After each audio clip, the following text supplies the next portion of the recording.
ولو أن أهل القرى آمنوا واتقوا لفتحنا عليهم بركات من السماء والأرض ولكن كذبوا فأخذناهم بما كانوا يكسبون.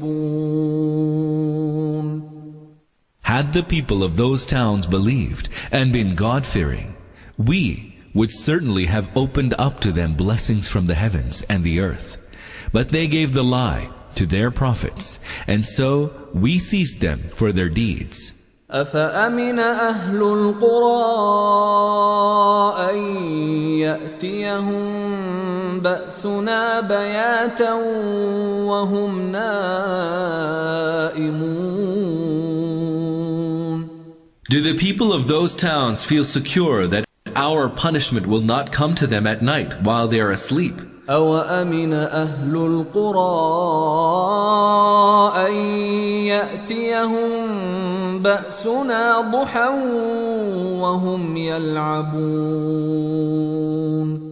Or do the people of those towns feel secure that our punishment will not come to them by daylight while they are at play? أفأمنوا مكر الله فلا يأمن مكر الله إلا القوم الخاسرون. Do they feel secure against the design of Allah? None can feel secure against the design of Allah except the utter losers. Do they feel secure against the design of Allah? The expression makr signifies a secret strategy of which the victim has no inkling until the decisive blow is struck. Until then, the victim is under the illusion that everything is in good order.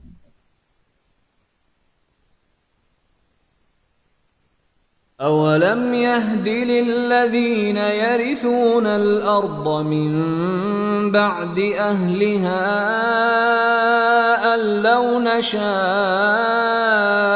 أصبناهم بذنوبهم ونطبع على قلوبهم فهم لا يسمعون. Has it not then become plain to those who have inherited the earth in the wake of the former generations that, had we so willed, we could have afflicted them for their sins? They, however, are heedless to basic facts, and so we seal their hearts so that they hear nothing. We could have afflicted them for their sins. Every nation which rises in place of one that falls can perceive the misdeeds which brought about the preceding nation's fall. Were such a people to make use of their reason, to appreciate the false ideas and misdeeds which led to the undoing of those who once strutted abroad in vainglory, they would have realized that the Supreme Being who had once punished them for their misdeeds and deprived them of power and glory had not ceased to exist. Nor has that Supreme Being been deprived of the power to inflict a punishment on the people of the present times, a power with which he smote the nations of the past. Nor has God become bereft of the capacity to dislodge the wicked nations of today in the manner he did in the past. We seal their hearts so that they hear nothing. Those people who derive no lesson from history, who thoughtlessly pass over the ruins of the past, remaining engrossed in heedlessness, are deprived by God of the capacity to think correctly and to pay due attention to the counsel of well-wishers. Such is the God-made law of nature, that if someone closes his eyes, not even a single ray of sunlight will reach his sight. Similarly, if someone is bent upon closing his ears, none can make him hear even a word. تلك القرى نقص عليك من أنبائها ولقد جاءتهم رسلهم بالبينات فما كانوا ليؤمنوا بما كذبوا من قبل كذلك يطبع الله على قلوب الكافرين. To those earlier communities, some of whose stories we relate to you, there had indeed come messengers with clear proofs, but they would not believe what they had once rejected as false. Thus, It is that Allah seals the hearts of those who deny the truth.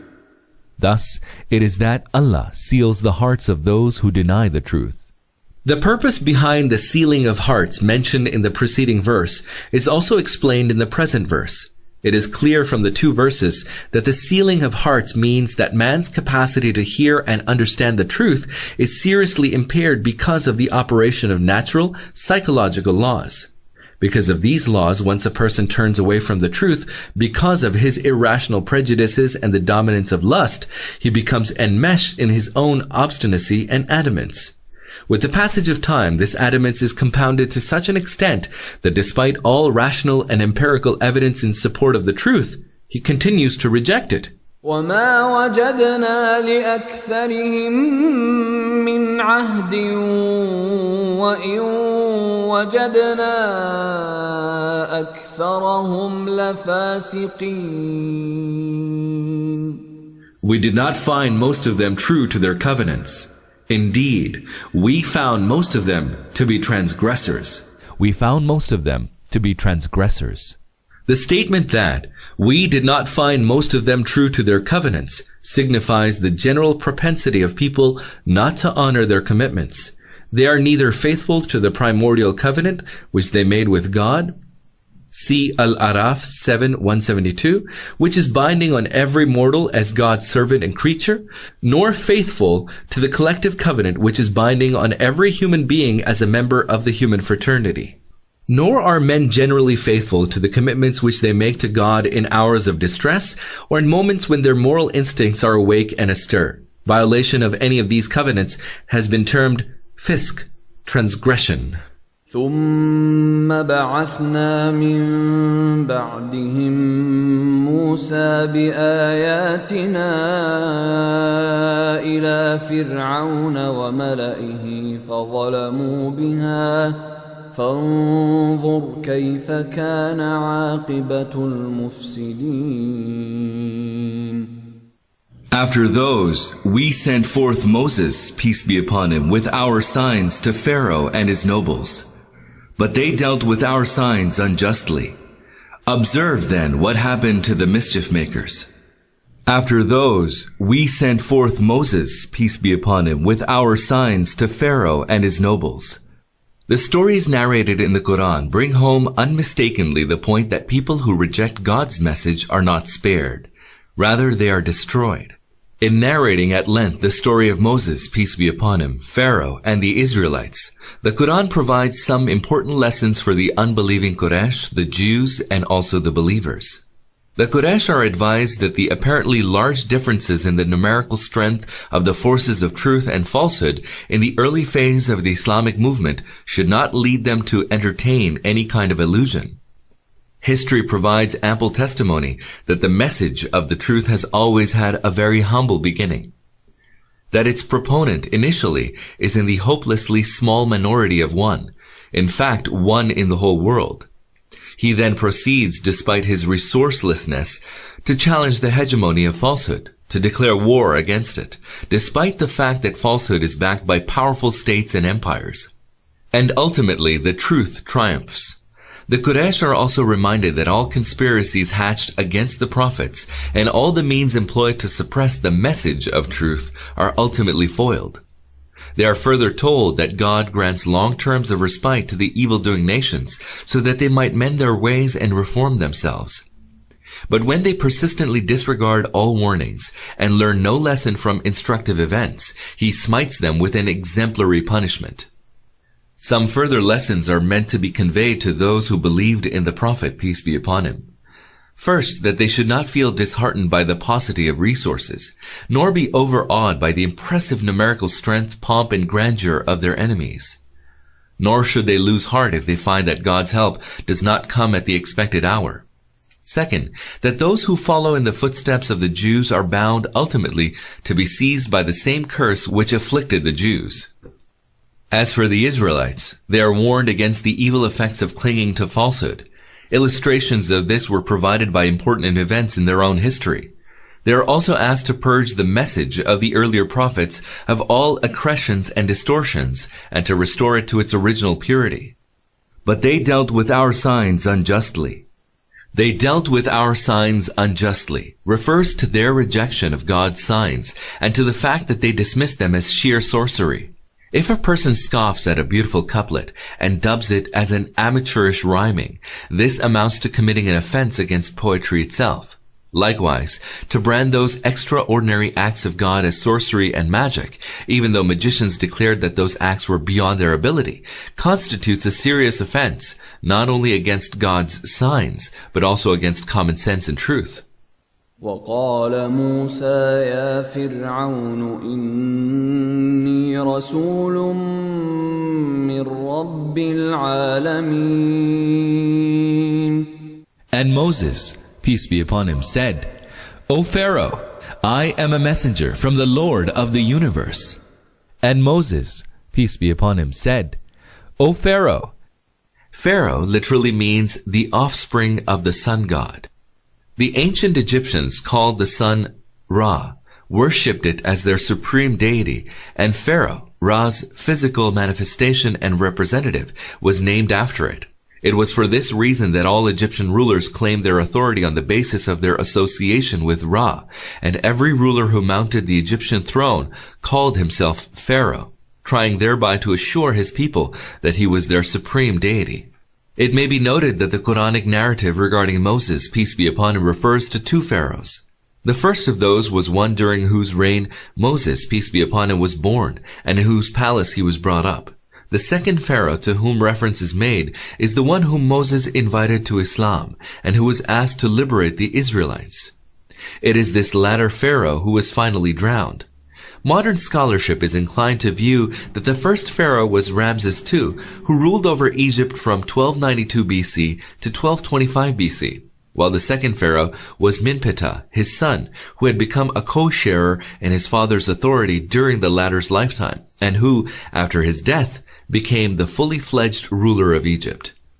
This, however, is not fully established since Moses, peace be upon him, according to the Egyptian calendar, died in 1272 BC.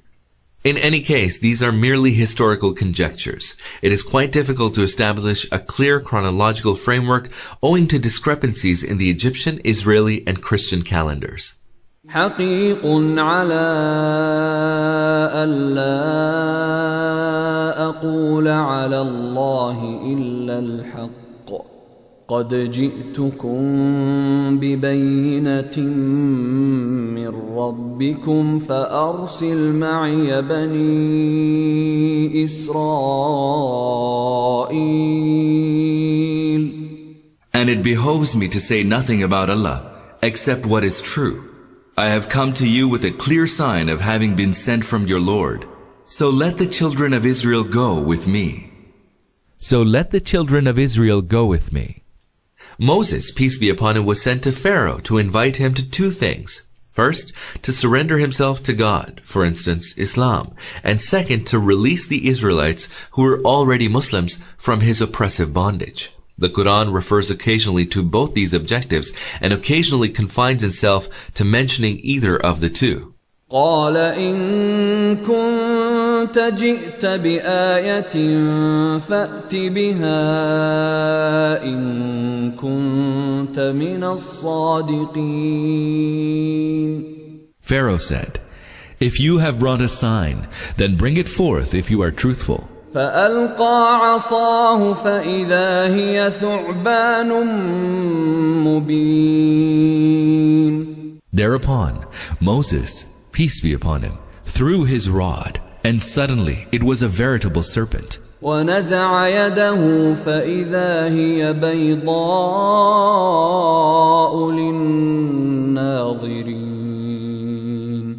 Then he drew out his hand, and it appeared luminous to all beholders.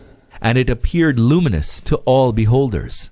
Moses, peace be upon him, was granted these two miraculous signs in order to provide testimony to his being a messenger of God, the creator and sovereign of the universe. As we have mentioned earlier, whenever the prophets introduced themselves as God's message bearers, people asked them to produce some miraculous sign, to perform something supernatural. In response to those demands, the prophets produce what the Quran terms as signs and which are called miracles by theologians. Those who tend to play down the supernatural character of such signs or miracles, and who try to explain them in terms of natural laws and causation, in fact attempt to build a midway house between believing and disbelieving in the statements of the Quran. Such an approach can hardly be considered reasonable. What it does demonstrate, however, is how such people can be pulled in two opposite directions. On the one hand, they are not inclined to believe in a book which abounds in narrations of an ancestral religion. They are not inclined to reject the book which carries supernatural narrations. With regard to miracles, there are two basic questions that people should ask themselves. Did God, after creating the universe and establishing a system of natural causations therein, suspend himself such that it is no longer possible for him to interfere in the workings of the universe? Or does he still hold the reins to his realm in his own hands, so that his command is enforced every moment, and he does retain the power to alter the shape of things and the normal cause of events, either partially or fully, as and when he wills? It's impossible for those who respond in the affirmative to the first question to accept the idea of miracles, for clearly miracles do not fit in with their concept of God and the universe. Honesty demands that instead of indulging in far-fetched explanations of Quranic statements on miracles, such people should clearly declare that they do not believe in the Quran. For quite obviously, the Quran is explicit, even quite emphatic in affirming the former concept of God.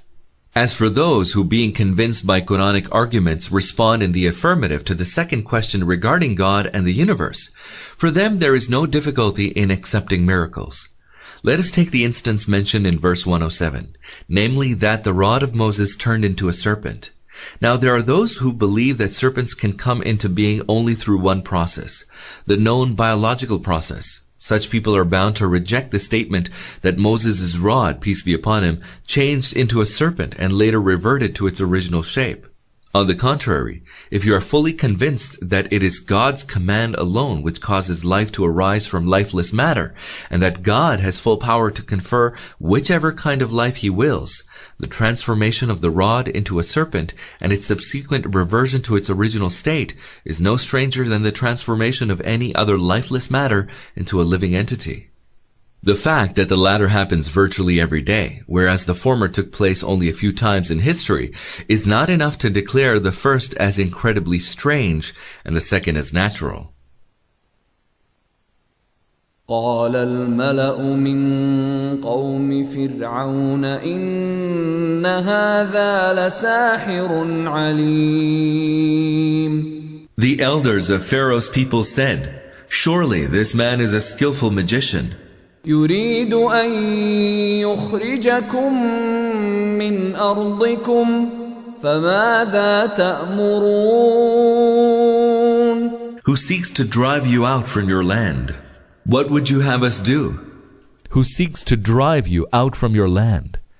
The above account raises the question as to how a destitute member of the slave Israeli nation could pose such a serious threat to an emperor as mighty as Pharaoh. This is especially so when one considers that Pharaoh was not only an absolute ruler over territory which stretched in one direction from Syria to Libya and in the other from the Mediterranean coast to Ethiopia, but was even considered a deity deserving of worship. One might also wonder how the transformation of Moses' rod, peace be upon him, into a serpent could be considered an event of such magnitude as to give rise to the fear that Moses, peace be upon him, would overthrow the entrenched empire and unseat the royal family as well as the entire ruling class. It might further seem strange that the mere declaration of prophethood and the demand to liberate the people of Israel caused such a furor, even though no other political question had been touched upon. The answer here lies in the fact that Moses' claim, peace be upon him, to prophethood implied the call to total change, obviously including political change. For if a person lays claim to be God's messenger, it implies that people obey him unreservedly. For God's messengers are not sent to the world to obey other human beings and live in subordination to them. They rather ask others to accept them as their leaders and rulers. It is this which explains why Pharaoh and his coterie felt threatened by an all-out revolution, political, economic, and social, when Moses, peace be upon him, came forth with his call. There remains the question as to why the claim to prophethood was considered such a potential threat when Moses, peace be upon him, enjoyed the support of none except his brother, Aaron, peace be upon him, and his claim was reinforced by only 2 miracles, those of the shining hand and the rod which turned into a serpent. This can be explained by 2 things. First, that Pharaoh and his courtiers knew very well about Moses, peace be upon him. All were aware of his extraordinary abilities and his inherent caliber as a leader of men. Also, according to the traditions of the Talmud and Josephus, provided they are authentic, Moses, peace be upon him, had also learnt the martial arts and other skills which were available only exclusively to royalty and which were required in connection with their political and military leadership. Moreover, he had proved his mettle as a good general during the expedition to Ethiopia. Furthermore, during the course of his 8 years of life in Midian, rigorous years in the desert working as a shepherd, he had purged himself of all his weaknesses because of his association with the pharaonic system. Hence, when the pharaonic court was confronted by a mature, serene, and pious man who came forth with the claim of prophethood, it was obviously impossible for them to give short shrift to his claim. Second, the miracles of the rod and the shining hand overawed Pharaoh and his courtiers to such an extent they were almost convinced that Moses, peace be upon him, did indeed enjoy the support of some supernatural power. That they were unnerved by the very first proof of his prophethood is born out of the contradictions in their charges against Moses, peace be upon him. On the one hand, they dubbed Moses, peace be upon him, a sorcerer, and on the other hand, they accused him of plotting to banish them from their own land. It is clear that had they taken Moses for a mere sorcerer, they would not have expressed fears of political upheaval, for sorcery has never brought about any political change in the world. قالوا أرجه وأخاه وأرسل في المدائن حاشرين. Then they advised Pharaoh, put off Moses, peace be upon him, and his brother for a while, and send forth heralds to your cities. يأتوك بكل ساحر عليم. To summon every skillful magician to your presence. To summon every skillful magician to your presence. The plan of Pharaoh's courtiers clearly suggests that they knew the difference between mere sorcery and a miracle. They were well aware that miracles are effective and have the capacity to bring about actual transformation, whereas sorcery results merely in optic illusion. Hence, they dubbed Moses, peace be upon him, a sorcerer so as to refute his claim to prophethood. They claimed instead that the transformation of the rod into a serpent was not a miracle. It was rather a magical performance which could be undertaken by any sorcerer. Therefore, they asked all the sorcerers of the land to come together and display how rods could be magically transformed into serpents. They believed that such a magical show would remove the awesome effect created by Moses' miracles on the people, peace be upon him, or at least sow doubts in their minds about those miracles. وجاء السحرة فرعون قالوا إن لنا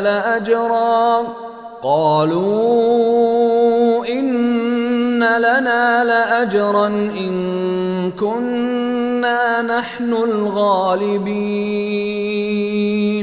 And the magicians came to Pharaoh and said, shall we indeed have a reward if we win? قال نعم وإنكم لمن المقربين. Pharaoh replied, certainly, and you shall be among those who are near to me. قالوا يا موسى إما أن تلقي وإما أن نكون نحن الملقين.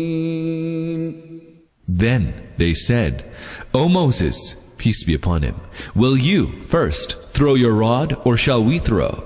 قال ألقوا فلما ألقوا سحروا أعين الناس واسترهبوهم وجاءوا بسحر عظيم. Moses said, peace be upon him, you throw. So when they threw their rods, they enchanted the eyes of the people and struck them with awe and produced a mighty sorcery. وأوحينا إلى موسى أن ألق عصاك فإذا هي تلقف ما يأفكون. Then we directed Moses, now you throw your rod, and lo, it swallowed up all their false devices. And lo, it swallowed up all their false devices. It would be a mistake to believe that the rod of Moses, peace be upon him, swallowed up the rods and ropes cast by the other sorcerers, and which had looked like serpents. The Quranic statement means that the rod of Moses swallowed up the falsehood faked by them. This clearly shows that wherever Moses' rod moved, peace be upon him, it destroyed the magical effect which had caused the transformation of their ropes and rods. One blow of Moses' rod, peace be upon him, caused every other rod to revert to a rod, and every rope to revert to a rope.